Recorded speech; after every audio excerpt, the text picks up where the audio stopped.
Hello दोस्तों, welcome to my channel Kesarwani academy. अब मैं नेक्स्ट सब्जेक्ट स्टार्ट कर रहा हूँ, प्रोजेक्ट मैनेजमेंट एंड एंटरप्रेन्योरशिप। इस सब्जेक्ट से पहले मैंने 2 सब्जेक्ट कवर कर दिए हैं, rural development and renewable energy resources.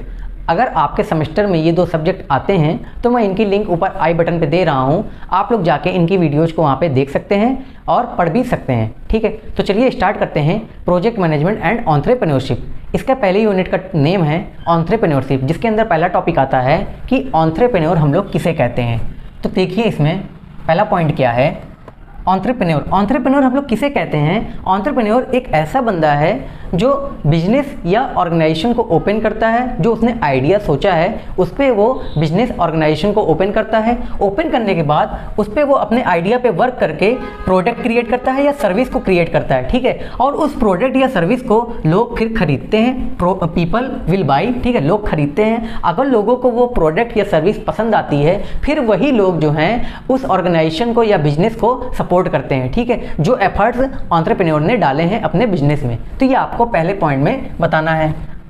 Second point आपको क्या बताना है कि एंटरप्रेन्योर जो है, जब उसका बिजनेस आइडिया उसने माइंड में अपने सोचा है, आगे चल के वो बिजनेस आइडिया अगर फेल होता है, ठीक है, या सक्सेस होता है, तो उसके लिए वो खुद ही जिम्मेदार माना जाएगा।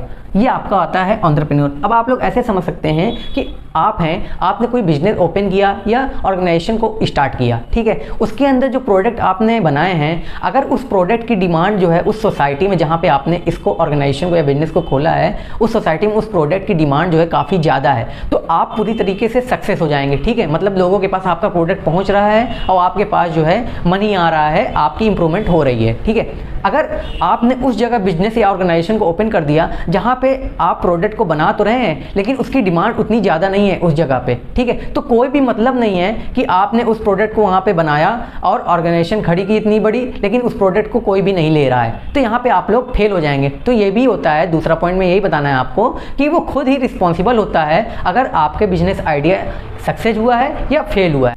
थर्ड पॉइंट आपको क्या बताना है कि एंटरप्रेन्योर फ्रेंच वर्ड एंटरप्रेन्योर से लिया गया है, जिसका मतलब होता है टू अंडरटेक, मतलब शुरू करने के लिए। ठीक है, अब एंटरप्रेन्योर का क्या मीनिंग होता है? Who undertook the risk of new enterprise, मतलब अगर आप नई इंटरप्राइज को या नई बिजनेस नए ऑर्गेनाइजेशन को ओपन कर रहे हैं, तो उसमें जो होने वाली रिस्क है, आगे चल के जो रिस्क आएंगी, वो जो लेता है उन रिस्कों को, उसे ही हम लोग एंटरप्रेन्योर कहते हैं। ठीक है, तो ये आपका आता है एंटरप्रेन्योर के अंदर। अब आप लोग एंटरप्रेन्योर की कैरेक्टरिस्टिक बताएंगे। पहली कैरेक्टरिस्टिक क्या होती है?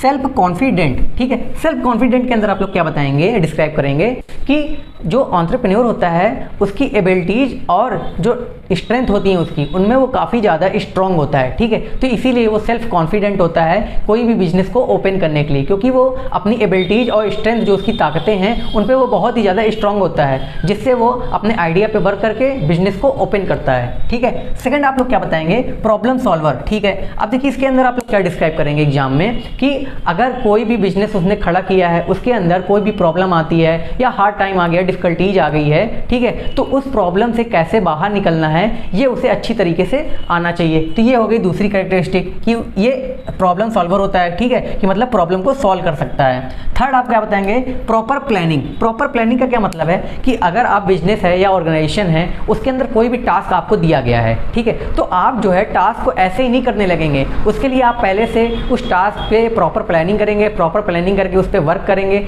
वर्क करने के बाद आप फिर उस टास्क को सही टाइम में कंप्लीट करेंगे। ठीक है, तो ये भी एक उसकी कैरेक्टरिस्टिक होती है। फोर्थ पॉइंट देखिए क्या है desire to do something new. ठीक है, हाँ, एक ये इंपॉर्टेंट कैरेक्टरिस्टिक होती है एंटरप्रेन्योर की। आप लोग ये बताएंगे इसमें कि जो एंटरप्रेन्योर होता है वो कुछ ना कुछ नया करने की कोशिश करता है। मान लीजिए कोई प्रोडक्ट पहले से बिजनेस में उसने बना रखा था, अब वो चाहता है कि कुछ नया प्रोडक्ट मैं अपने बिजनेस में लाऊं और वो प्रोडक्ट जो है काफ़ी ज़्यादा लोगों के भले के लिए यूज हो। ठीक है, तो कुछ ना कुछ नया करने की कोशिश करता है, एक ये भी उसकी कैरेक्टरिस्टिक होती है। फिफ्थ पॉइंट आप लोग क्या बताएंगे?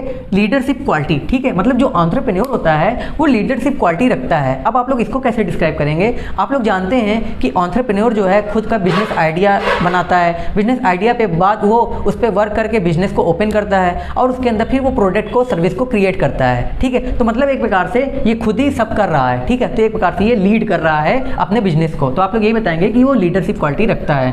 6 पॉइंट क्या बताएंगे आप लोग? Risk taker. ठीक है, आप लोग अगला पॉइंट बताएंगे रिस्क टेकर। रिस्क टेकर आप लोग कैसे डिस्क्राइब करेंगे?